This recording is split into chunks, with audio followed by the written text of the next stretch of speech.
काशी में अध्ययन करके आया, विद्वान पंडित था वो। अब महाराज सभी विद्या पढ़ करके आया तो अपने पिता के यहाँ चरण स्पर्श किए महाराज, और पिता ने पूछी, बेटा पढ़ आए? हाँ, मेरा नाम हो गया है सर्वजय शास्त्री, मैंने सभी को जीत लिया है, ऐसा कोई नहीं है पृथ्वी पर जो शास्त्रार्थ मुझसे कर सके।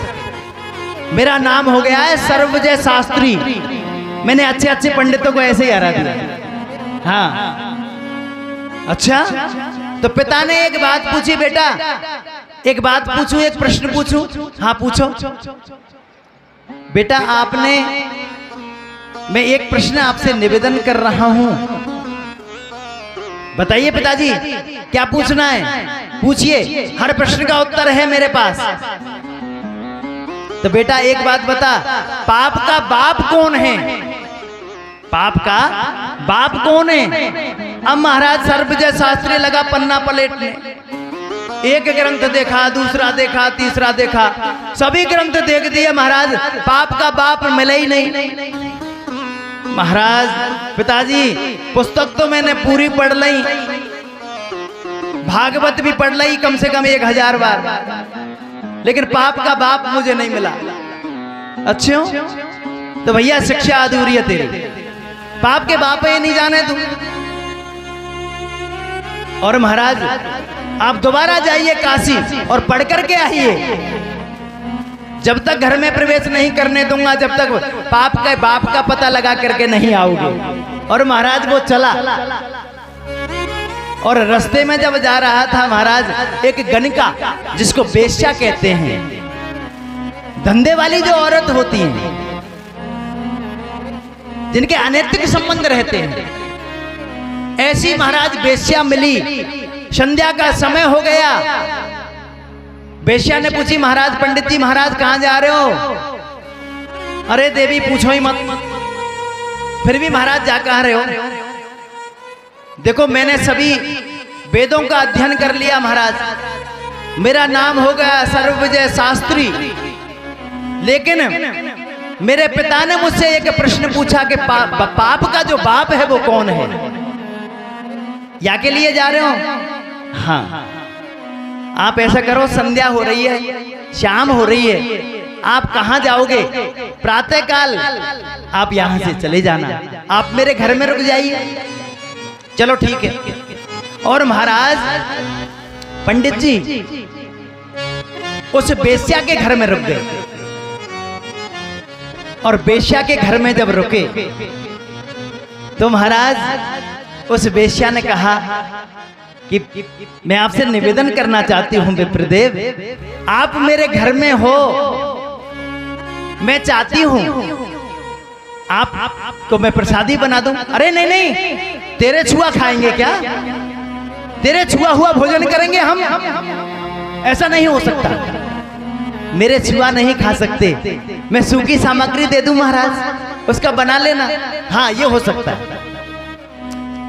आटा दे दिया और महाराज सूखी सामग्री दे दी, आटा लगाया महाराज, आटा अब अभ्यास तो था नहीं। वेश्या ने एक बात कही, विप्रदेव मैं आपसे निवेदन करूं, बोलिए क्या बात है? देखिए आप मेरे घर का अन्न तो खा ही रहे, मैं भोजन बना दूं आपको? नहीं नहीं, तेरा छुआ कैसे खा पाएंगे हम तो पंडित हैं, विद्वान पंडित हैं हम तो। अरे महाराज सुनो, सोने की मोहर दूंगी,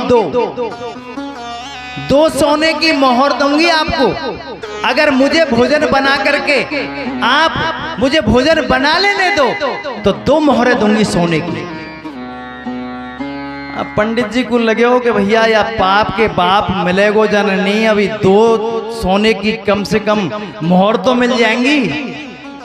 तो देखिए ऐसा है, आप बना सकती हैं खाली। हाँ तो मैं बनाने की कह रही हूँ महाराज, मैं बना दूं, चलो बना दीजिए। और महाराज उसने आटा लगाया और बढ़िया गरम गरम उसने रोटी बनाई, सब्जी बनाई, परोस दी थाली। थाली परोसी महाराज, और थाली परोस के जैसे ही सामने आई तो बेस्या ने एक और निवेदन किया, महाराज एक बात बताऊं, बताओ, अगर तुम मेरे हाथ से एक गिलास खा लो तो महाराज 2-4 मोहरे दूंगी आपको, आपकी बात 4 मोहरे दूंगी आपको। अरे तू तो हाथ पकड़ के पोंछा पकड़ रही है। हाँ महाराज, अगर ऐसा मेरा सद्भाग्य हो जाए मैं आपको 4 मोहरे दूंगी सोने की। तो उसने देखा कि कोई देख तो नहीं रहा है, बाप का बाप मिले है या नहीं मिले, 4 मोहरे तो मिल जाएंगी। ठीक है, आप ये कार्य कर दीजिए। और प्रश्न याद दिलाया कि काय की खोज करने जा रहे हैं महाराज आप? मैं खोज करने जा रहा हूं पाप के बाप की। अच्छा, पिताजी ने पूछा है प्रश्न? जी, लीजिए पंडित जी। जैसे ही टुकड़ा तोड़ करके महाराज, जैसे ही ब्राह्मण की ओर मुख की ओर किया, ब्राह्मण ने खाना चाहा, बेश्या ने एक लपड़ मारा खींच के। ये तुम्हारे प्रश्न के उत्तर है। मेरे घर का अन्न खाना नहीं चाहते थे आप,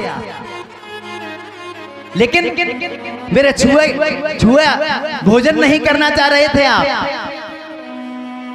और आप तैयार हो गए मेरे हाथ से भोजन करने के लिए।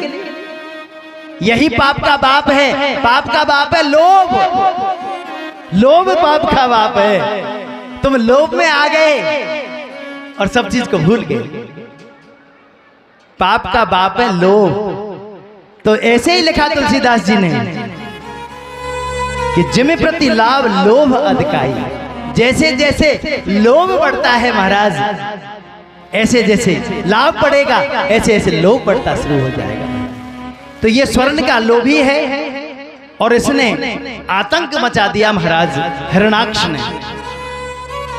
और एक दिन नारद जी बीना बजाते हुए वहां से गुजर रहे थे और उनको ये हिरण्याक्ष मिल गया महाराज। ये राक्षस जो थे पहले आकाश में विचरण करते थे, लेकिन मेरे नारायण प्रभु ने एक प्रेरणा करी ब्रह्मा जी के लिए, आप सृष्टि का निर्माण करिए। तो उन्होंने कहा कि भाई पृथ्वी है ही नहीं, तो महाराज जब तक पृथ्वी नहीं होगी सृष्टि का विस्तार कैसे होगा? पृथ्वी कहाँ है? हिरण्याक्ष पृथ्वी को रसातल में लेकर के चले गए हैं। और सभी देवताओं ने प्रार्थना की, ब्रह्मा जी को एक छींक आई और छींक के माध्यम से एक छोटा सा सूकर का बालक उस छींक के माध्यम से ब्रह्मा जी से उत्पन्न हुआ, और वो तो देखते देखते देखते देखते विशाल रूप उसने धारण कर लिया। यही 12 भगवान हुए। बोलिए 12 भगवान की। 12 भगवान का अवतार हुआ। और इधर हिरण्याक्ष भ्रमण कर रहा है, नारद जी को मिला और नारद जी से कहा आप बीना ही बजाना आता है, हमसे युद्ध करना पड़ेगा। युद्ध करना आता है? नारद जी ने कहा महाराज हमसे युद्ध करना नहीं आता। क्या आता है?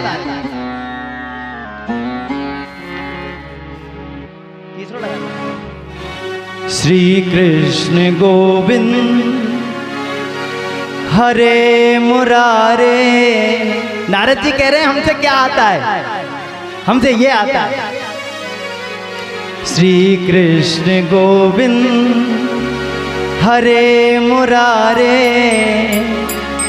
हे नाथ नारायण वासुदेवा। श्री कृष्ण गोविंद हरे मुरारे, श्री कृष्ण गोविंद हरे मुरारे, हे नाथ नारायण वासुदेवा। कृष्ण गोविंद हरे मुरारे राधे। श्री कृष्ण गोविंद हरे मुरारे हे नाथ नारायण वासुदेवा श्री कृष्ण गोविंद। आहा, नारद जी बीना बजा रहे हैं, बीना बजाते बजाते विचरण कर रहे हैं। आहा, और भजन चल रहा है। श्री कृष्ण गोविंद हरे मुरारे श्री कृष्ण गोविंद हरे मुरारे श्री कृष्ण गोविंद हरे मुरारे श्री कृष्ण गोविंद हरे मुरारे हे नाथ नारायण वासुदेवा श्री कृष्ण गोविंद हरे मुरारे हे नाथ नारायण वासुदेवा श्री कृष्ण गोविंद।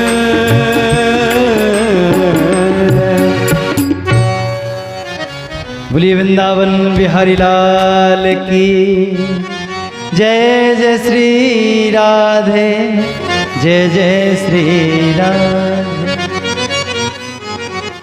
और महाराज एक बार तो नारद जी को पकड़ लिया, हमसे युद्ध करना पड़ेगा। काय के लिए करना पड़ेगा महाराज?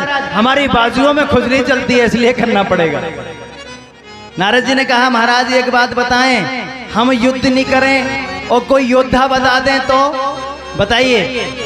महाराज रसातल में समुद्र से एक बारह पृथ्वी को लेकर के निकल रहे हैं। आप वहां पहुंच जाइए, आपकी खुजली भी मिट जाएगी और आपका उद्धार भी हो जाएगा। और नारद जी के कहे अनुसार हिरण्याक्ष पहुंचा, भगवान से हिरण्याक्ष का युद्ध हुआ और ऐसा घमासान हुआ महाराज, एक बार तो लगा कि हिरण्याक्ष भगवान पर भारी पड़ रहा है क्या। देवताएं ऊपर हाथ में पुष्प लेकर के खड़े हैं।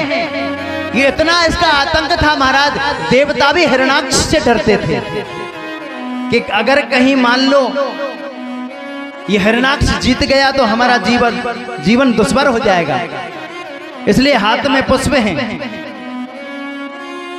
और महाराज मेरे प्रभु ने उसके मुखमंडल पर ऐसा तमाशा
श्रद्धे।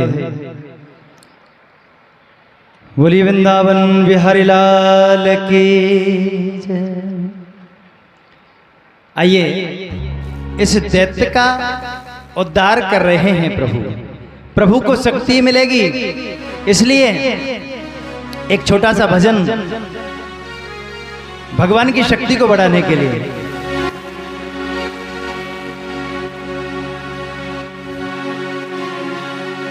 हे गोपाल राधा कृष्ण गोविंद गोविंद,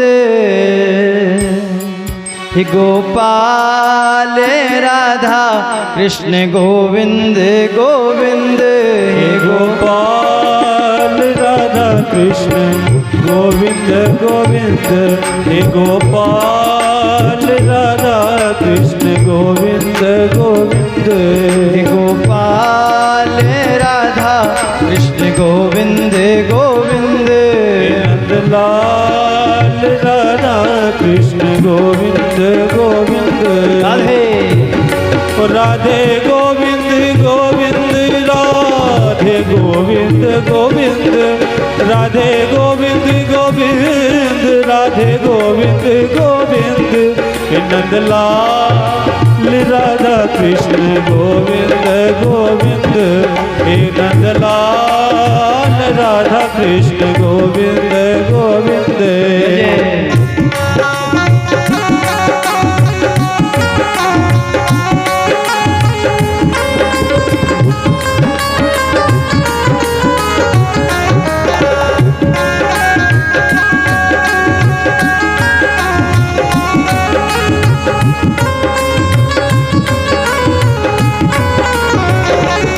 कृष्ण गोविंद गोविंद, राधे गोविंद गोविंद, कृष्ण गोविंद गोविंद,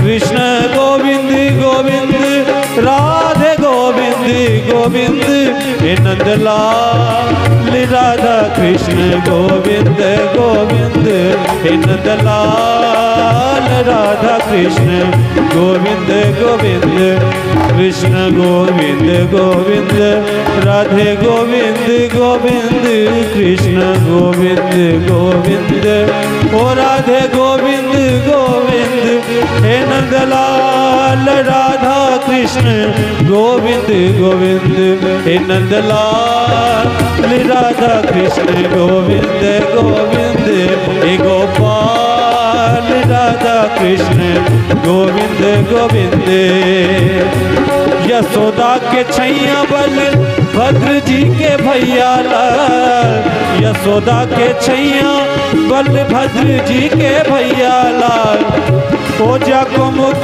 देखू तो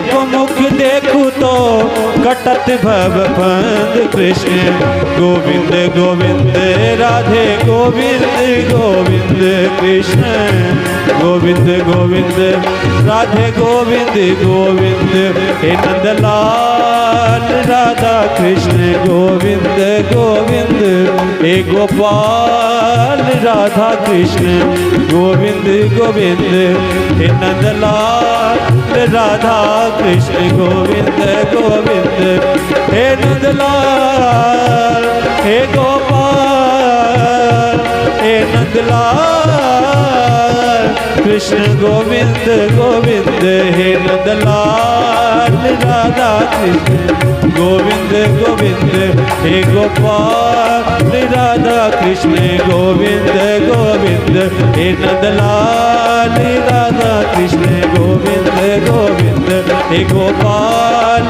राधा कृष्ण गोविंद गोविंद, हे नंदलाल राधा कृष्ण गोविंद गोविंद, कृष्ण गोविंद गोविंद। बोलिए वृंदावन बिहारी लाल की जय हो।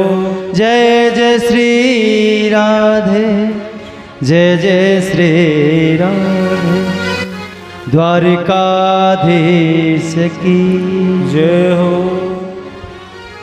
और महाराज हिरणाक्ष और मेरे 12 भगवान के बीच में युद्ध हुआ और कई बार ऐसा लगा कि ये दैत्य इतना भारी था महाराज, ये भगवान पर भारी पड़ने लगा।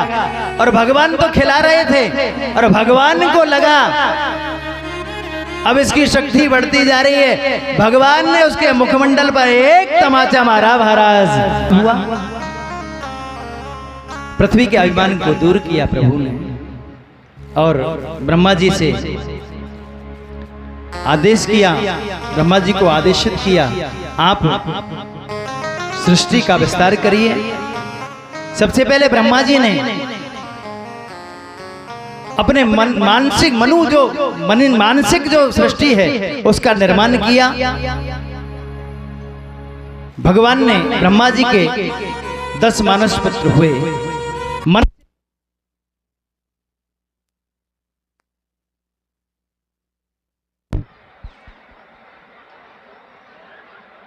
श्रद्धे ब्रह्मा जी ने अपने मन से मरीचि, प्राण से वशिष्ठ, नेत्र से अत्रि, मुख से अंगिरस और कान से पुलस्त और महाराज नाभि से पुलहे किम पुरुष, इनके पुत्र हुए किम पुरुष। ये हनुमान जी जो हैं ये किम पुरुष जाति के ही हैं। हाथ से क्रतु, त्वचा से भृगु, इस प्रकार से महाराज। और भगवान ब्रह्मा जी के छाया से एक पुत्र पैदा हुआ, उसका नाम है कर्दम। और भगवान ब्रह्मा जी की दाहिने अंग से एक पुत्र पैदा हुआ, उसका नाम है मनु। और एक स्त्री पैदा हुई, उसका नाम है शत्रुप। और ये मनु और शत्रुपा, इन दोनों का विवाह हुआ। और महाराज भगवान ब्रह्मा जी की छाया से जो पुत्र बना कर्दम, ये बहुत बड़ा विद्वान था। और महाराज अपने पिता से कहा कि मैं भक्ति करना चाहता हूं, इसलिए मुझे आज्ञा दीजिए। भगवान की भक्ति में जब ये गया, भगवान प्रकट हुए और भगवान ने कहा तुम विवाह कर लीजिए, और तुम जब विवाह कर लोगे तो आपका पुत्र बन करके मैं आऊंगा। कर्दम जी ने सोचा कि भगवान ही जब पुत्र बन करके आए तो मुझे विवाह कर लेना चाहिए। मनु और शत्रुपा से ये मैथुनी सृष्टि, ये मानव जो बना है, मानव की उत्पत्ति जो हुई है वो मैथुनी सृष्टि, इसको मैथुनी सृष्टि कहा गया है। ये मनु और शत्रुपा की हम संतान हैं, इसलिए मानव कहलाए। और इनके 2 पुत्र और 3 पुत्रियां हुई महाराज। कौन कौन है? सबसे पहले प्रकृति में कन्या का आगमन हुआ। सबसे पहले बेटी आई, बेटा बाद में आया। कौन कौन आए महाराज? आकुति, देहुति, प्रसूति, ये 3 कन्याओं का जन्म हुआ। आकुति का विवाह रुचि नाम के प्रजापति के साथ में हुआ, और देहुति का विवाह और महाराज कर्दम के साथ में हुआ। प्रसूति का विवाह राजा दक्ष के यहां हुआ, इनकी बेटी बनी सती। आकुति का विवाह रुचि नाम के प्रजापति से हुआ, यहां यज्ञ रूप में प्रभु पधारे। और जो इनकी बेटी है देहुति, आज शादी के योग्य हुई। आज शंभु मनु अपनी पत्नी शत्रुपा को लेकर के देहुति के लिए वर खोजने के लिए जा रहे हैं। कर्दम ऋषि की कुटिया पर आए, और कर्दम ने जैसे ही देखा मनु और शत्रुपा अपनी बेटी को लेकर के आ रहे हैं, तो सज्जनों यहां एक सुनने की बात क्या है, जब हम अपनी बेटी के लिए वर देखने जाएं तो हमें क्या देखना चाहिए? ये बहुत ज्ञान की बात है, ये सुननी चाहिए सबके लिए, क्योंकि हमारे सबके घर में बेटी है। हम बेटी के लिए वर देखने जाएं तो हमें क्या देखना चाहिए? वो सुनिए। सबसे पहले हम हमारी बेटी के लिए जो वर देखने जा रहे हैं, उसके पास में हमारी बेटी के लिए समय है कि नहीं? समय देखिए। अगर हमारी बेटी के लिए उसके पास समय नहीं है, वो चाहे कितना भी करोड़पति क्यों ना हो, अपनी बेटी हरगिज मत दो। आज के युग में महाराज ये तलाक संबंध जो छूट रहे हैं, कितनी संख्या बढ़ गई महाराज। ये समाज में बहुत बड़ा ये अभिशाप है। ऐसी स्थिति आ गई है महाराज। सभ्य समाजों की बात बता रहा हूं मैं। सभ्य समाजों में संबंध छूट रहे हैं, संबंध विच्छेद हो रहे हैं। इसका मेन एक ही कारण है, हम अपनी बेटी का विवाह करने जब जाते हैं, हम क्या देखते हैं? ये कितना धनवान है, इसकी पढ़ाई कितनी है, इसका घर कैसा है। लेकिन देखना क्या चाहिए? जिसको हम अपनी बेटी दे रहे हैं, इसके पास, इस बेटे के पास, इस जमाई के पास हमारी बेटी के लिए समय है कि नहीं? अगर उसके पास समय नहीं है, अपनी बेटी का संबंध ऐसे स्थान पर हरगिज मत करिए। दूसरा है संस्कार। अगर परिवार में अच्छे संस्कार नहीं है, तो अपनी बेटी का विवाह मत करिए। तीसरा है शर्म। अगर बेशर्म होकर के वो बेटा निकल करके जा रहा है, वहां अपनी बेटी मत दीजिए। चौथा है समझ। मैं जिस दूसरे की बेटी को ब्याह करके ला रहा हूं, मुझे रिश्ते निभाने की समझ है कि नहीं, ये समझना पड़ेगा। अगर समझ नहीं है, अपनी बेटी का संबंध मत करिए। संपत्ति कौन से नंबर पे आई है संपत्ति महाराज? इसके आगे 4 गुण देखिए उस परिवार के। कौन कौन से हैं? समय, संस्कार, शर्म, समझ। 5वें नंबर पे है संपत्ति। लेकिन महाराज संपत्ति पहले स्थान पर ले रखी है अपन। कितना धनवान है, कितनी गाड़ी है, कैसा बंगला है, ये देखते हैं हम, ये मत देखिए। 6ठे नंबर की बात बताई, शिक्षा। संपत्ति के बाद में शिक्षा है। ये 5 जब आपको लगे कि ठीक हैं, फिर बच्चे की शिक्षा पूछिए, कितना पढ़ा लिखा है बच्चा। और उसके बाद में सौंदर्य, कितना सुंदर है। लेकिन आजकल तो महाराज व्हाट्सएप चल रहा है। जैसे बेटा देखने, बच्ची के लिए बेटा देखने गए, बच्चे का फोटो भेज दीजिए, बेटी की मां देखेगी। सौंदर्य पहले स्थान पर आ गया महाराज, कितना सुंदर है। और यहां तक हमारे गांव में तो ऐसे कहे महाराज, पौरी पे दूल्हे देखो जाए, सुंदर होना चाहिए। सुंदरता कोई मायने नहीं है महाराज, वो संस्कारवान होना चाहिए। अगर संस्कार हैं, वो बेटी को खुश रखेगा, प्रसन्न रखेगा। अगर वो सुंदर है और गुणवान नहीं है, वो नरक बना देगा तुम्हारी बेटी के जीवन को। तो महाराज मनु और शत्रुपा दोनों अपनी बेटी को लेकर के आए और कर्दम ऋषि के यहां आकर के जैसे ही कर्दम ऋषि ने प्रणाम किया, 3 आसन बिछाए। एक अपने होने वाले ससुर के लिए, अपनी सास के लिए और होने वाली पत्नी के लिए। ये परीक्षा ले रहे हैं। आजकल भी परीक्षा होती है महाराज। हाँ, जिसके घर में बेटी होती है महाराज, वही जानता है उसके ऊपर क्या बीतती है। जब बेटी देखने के लिए जब ससुराल वाले आते हैं ना, तो मेरी माँ अपनी पूजन की थाली लेकर के मंदिर में जाती है। हे गोविंद, हे प्रभु, हे मेरे नारायण, आज मेरी बेटी को देखने के लिए आ रहे हैं। हे प्रभु, आज मेरी बेटी का रिश्ता हो जाए। ये गोविंद से गुहार लगाई जाती है साहब। लेकिन आजकल क्या स्थिति हो गई है, बेटी देखने के लिए जब कोई आता है, एक दो आदमी नहीं आते महाराज, उस बच्चे की माँ आएगी, बच्चे का पिता आएगा, और महाराज उसकी बहन आएगी, बेटा खुद आएगा, बुआ जी भी आएंगी। हाँ, और महाराज बेटी को जब देखने आते हैं,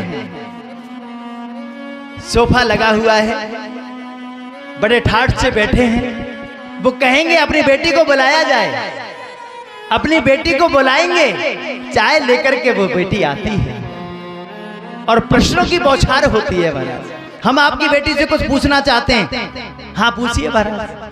बाप यही तो कहेगा, उसको रिश्ता करना है, पूछिए। सबसे पहले प्रश्न आएगा अपनी ननद का, होने वाली ननद का।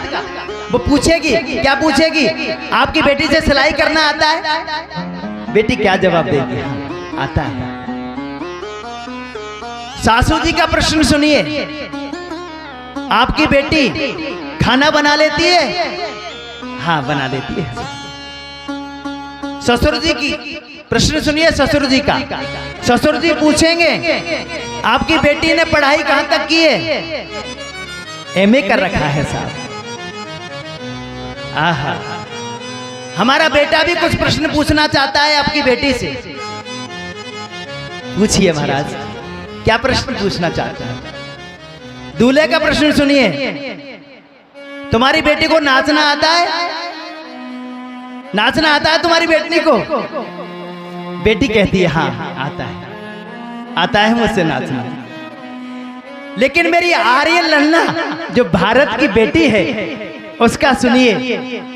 उसने कहा, पिताजी और मेरे होने वाले ससुर साहब, होने वाली मेरी सास, तुमने मुझसे 10 प्रश्न किए, क्या मैं एक प्रश्न कर सकती हूँ आपके बेटे से?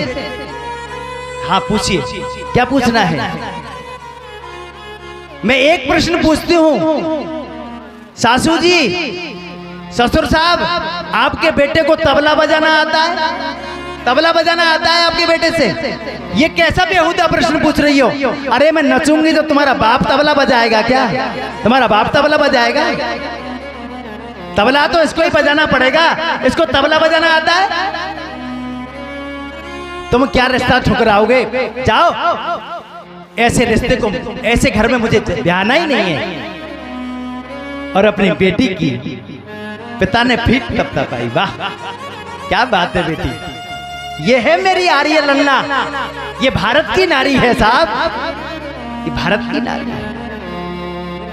ऐसा जवाब मिलना चाहिए। लेकिन संस्कारवान अगर परिवार है, वहां ये नौबत नहीं आती है। ये लेकिन युग बदल रहा है। अब तो महाराज एक सिस्टम और चालू हो गया है, हमने सुना था। अब तो महाराज बेटी के पूरे चेकअप, डॉक्टर से चेकअप कराइए, इसके सभी अंग सही हैं कि नहीं, हो गया महाराज। और उनसे कोई ये कहे तुम्हारा चेकअप करा के भेजिए, बेटी का चेकअप करा, बेटे का भी चेकअप, ये कहना चाहिए। हमारे भागवत सुन याद रखना, अगर सामने आ जाए निश्चित रूप से ले आइए, रिपोर्ट बेटे की चाहिए जब हम हमारी बेटी भी आएंगे आपको महाराज। लेकिन देहूती ने देखा कुछ समय बाद में ये मेरे पति हो जाएंगे, इसलिए अपना दाहिना हाथ और महाराज उस आसन पर रख दिया। मनु और शत्रुपा दोनों आसन पर विराजमान हो गए। और कर्दम ने देखा अब ये चाहे मना करेंगे फिर भी मैं इसी के साथ में विवाह करूंगा। इनका विवाह हो गया महाराज। और जैसे ही विवाह प्रारंभ हुआ 3 फेरे हुए। कर्दम ऋषि ने कहा ठहरिए, मैं कुछ पूछना चाहता हूँ। क्या बात है महाराज, क्या पूछना चाहते हैं? मेरे एक संतान होगी, मेरे एक बेटा होने पर मैं भक्ति करने के लिए वन में चला जाऊंगा। अब तुम्हारी बेटी के 3 फेरा हुए, 7 फेरे होते हैं, 3 फेरे हुए, बता दीजिए। और मनु और शत्रुपा ने हाँ कर दिया, जैसा आप चाहेंगे ऐसा ही होगा। विवाह हुआ, 10,000 वर्षों की समाधि लगी। और महाराज समाधि के बाद में जैसे ही उनकी समाधि टूटी। इतनी सेवा की देहूती ने, प्रसन्न हो गए, बिंदु सरोवर में डुबकी लगाई, दोनों युवा हो गए और महाराज 100 वर्षों तक उन्होंने रमन किया और उनके 9 कन्या हो गई। और अंत में कपिल भगवान वहां पधारे। कपिल और देहूती का संवाद हुआ। कर्दम ऋषि तो घर छोड़ करके चले गए। भगवान देवी से कहा, अरे भगवान अब इनका चिंतन आप यहाँ करिए, मैं इनका चिंतन वन में जाकर के करता हूँ। आज देहूती माँ ने अपने छोटे से नन्हे से बालक और महाराज कपिल को, इनका नाम कपिल हुआ, एक बेटा हुआ, उसका नाम हुआ कपिल। बोलिए कपिल भगवान की। आज कपिल भगवान को नहलाया, चंदन लगाया, चौकी पर बैठाया और माता प्रश्न करती है और बेटा उत्तर दे रहा है। लेकिन आज बेटा ने पूछा, माँ ये आज आप क्या कर रही हैं? मुझे नहलाती हैं, मेरे चंदन लगाती हैं, आप ये क्या कर रही हैं? आहा।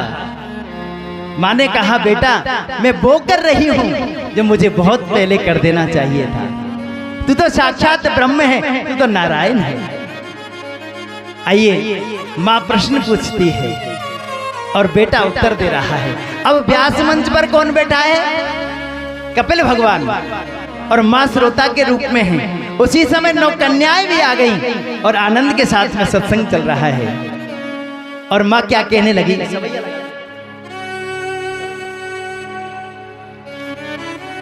आहा।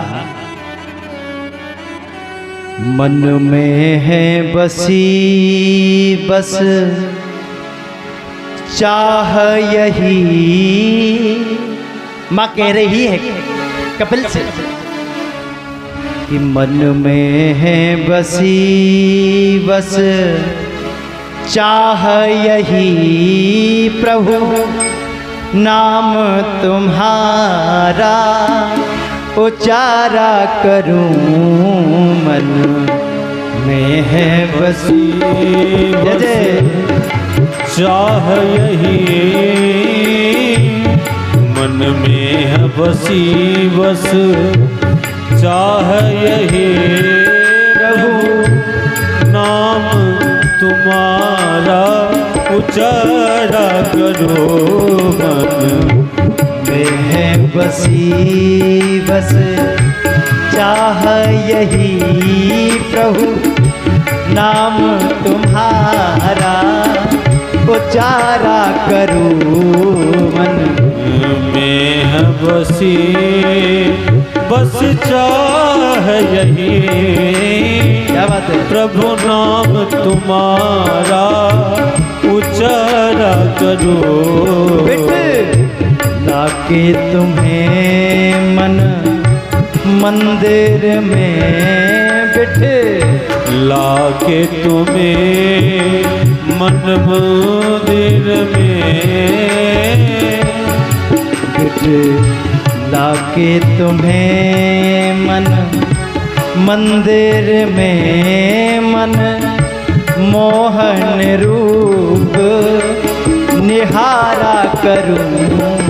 बिठला के तुम्हें ओ मन मंदिर में मन मोहन रूप निहारा करो। बिठला के तुम्हें मन मंदिर में मन मोहन रूप निहारा करूं। मन मोहन रूप निहारा करो। भर के द्रग पात्र में प्रेम का जल, ओ भर के द्रग पात्र में प्रेम का जल। भर के द्रग पात्र में प्रेम का जल पद पंकज रोज पखारा करूं। ओ पद पंकज रोज पखारा करूं।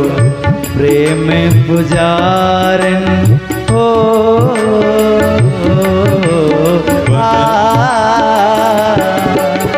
बन प्रेम पुजारे पुजारे पुजारे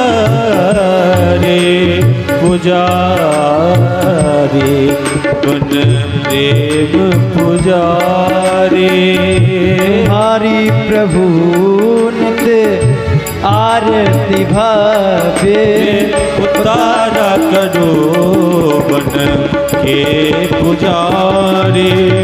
तुम्हारी प्रभु नित आरती भव्य उतारा करो बन के प्रेम का मैं पुजारी। प्रभु नित आरती भव्य उतारा करो नित्य आरती भव्य उतारा करो नित्य आरती भव्य उतारा करो। ऐसा भाव है माँ का। माँ ने कहा मैं आपसे कुछ प्रश्न पूछना चाहती हूँ। ये 5 कर्मेंद्रिया और 5 ज्ञानेंद्रिया हमें अपनी ओर खींचती हैं। इनको बस में करने का क्या उपाय है, हमें ये बताइए। कान कहते हैं हमें सुंदर संगीत चाहिए, जीभ कहती है स्वादिष्ट व्यंजन चाहिए, आंख कहती है सुंदर दृश्य चाहिए और त्वचा कहती है कोमल स्पर्श। ये अपनी अपनी ओर हमें खींच रही हैं। कपिल भगवान ने बहुत सुंदर कुछ उपाय बताइए और उपाय बताए महाराज। मां, अगर हम मन को अपने बस में रखेंगे, आप आंख को जो इंद्रिय सुख आप इंद्रियों को दीजिए, लेकिन भगवान से जोड़ करके दीजिए। जीभ कहती है कि हमें रसगुल्ला खाना है, जीभ को रसगुल्ला खिलाइए लेकिन भगवान को भोग लगाइए। अरे लड्डू गोपाल जी को भोग लगा दीजिए। आपका मन रसगुल्ला खाने को हो रहा है, इंद्रियों को रसगुल्ला मिल जाएगा, लेकिन भगवान का प्रसाद के रूप में अगर वो रसगुल्ला मिला तो आपका पाप होने से आप बच जाएंगे। भगवान को भोग लगाइए और इंद्रियों को सुख दीजिए। अगर संगीत सुनना है तो भगवान का भजन सुनिए साहब, तो हमारे कानों को आनंद मिलेगा भजन से, और हम आनंद, हमारी जो इंद्रियों को सुख मिल जाएगा। आंखें कहती हैं कि सुंदर दृश्य देखना है, दिखाइए भगवान की झांकी। गोवर्धन जी चले जाइए, मेरे बाके बिहारी के दर्शन करिए। आंखों को, आपकी इंद्रियों को सुख मिलेगा भगवान के माध्यम से। इस प्रकार से मन को साधने पर आपको ये क्रिया हो जाएंगी। इस प्रकार से महाराज सत्संग हुआ, माता देहूती प्रश्न करती और कपिल भगवान उत्तर देते। ये सांख्य के बहुत बड़े विद्वान हुए। माता का शरीर पुलकित हो गया, सिद्धदा नाम की नदी बन गई और कपिल भगवान ने अपने मस्तक पर उस जल को लगाया और वहां से अंतर ध्यान हो गया। और महाराज भगवान इस लीला के माध्यम से हमें एक संदेश देना चाहते हैं। उस संदेश को सुनने से पहले आइए 5 मिनट का हम एक भजन श्रवण करें, आगे सती चरित्र में हम प्रवेश करेंगे। बड़ा भाव का प्रसंग है, हम कोशिश करेंगे समय से ही आज कथा पूरी हो। आइए भाव से एक सुंदर सा संगीत।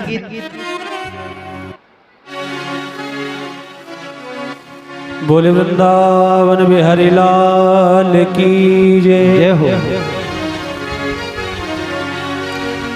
सांवरे बिहारी हो मेरे लाडले बिहारी,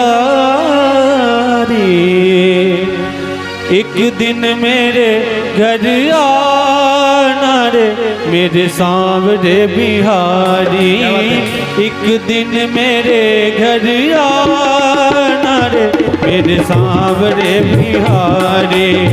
सांवरे बिहारी मेरे लाडले बिहारी, सांवरे बिहारी मेरे लाडले बिहारी, एक दिन मेरे घर आना रे मेरे सांवरे बिहारी, एक दिन मेरे घर आना रे मेरे सांवरे बिहारी।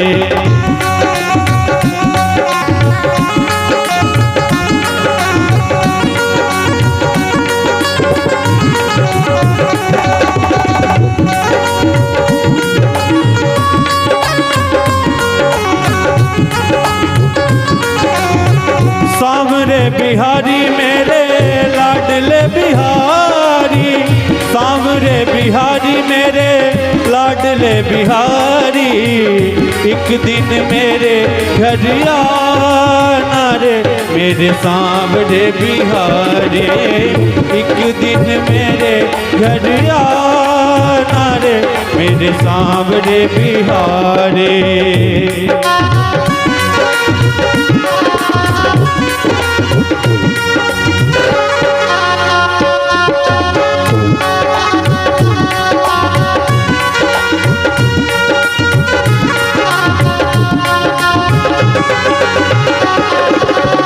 तेरे लिए कान्हा मैंने माखन बिलोया, तेरे लिए कान्हा मैंने माखन बिलोया, माखन बिलोया मैंने माखन बिलोया, माखन बिलोया मैंने माखन बिलोया, तेरे लिए कान्हा मैंने माखन बिलोया।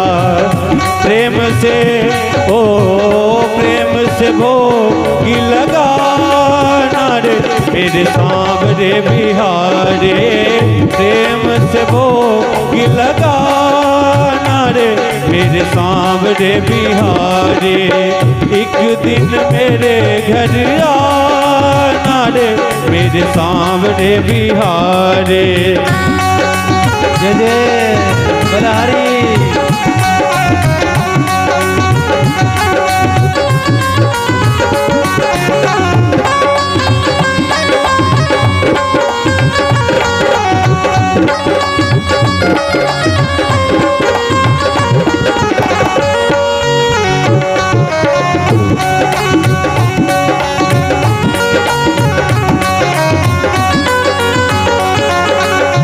तेरे लिए कान्हा मैंने मुरली मंगाई, तेरे लिए कान्हा मैंने मुरली मंगाई, मुरली मंगाई मैंने बांसुरी मंगाई, मुरली मंगाई मैंने बांसुरी मंगाए, तेरे लिए कान्हा मैंने मुरली मंगाई।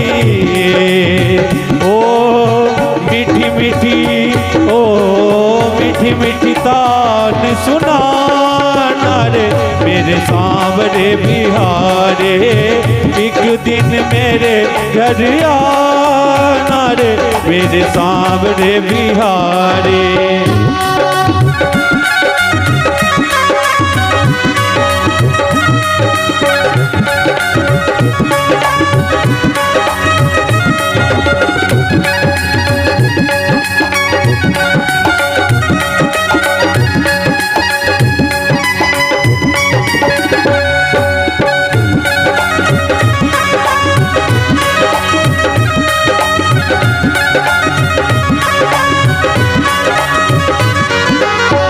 तेरे लिए गाना मैंने सेज सजाई, तेरे लिए गाना मैंने सेज सजाए, सेज सजाई मैंने सेज सजाए, सेज सजाई मैंने सेज सजाए, तेरे लिए गाना मैंने सेज सजाए।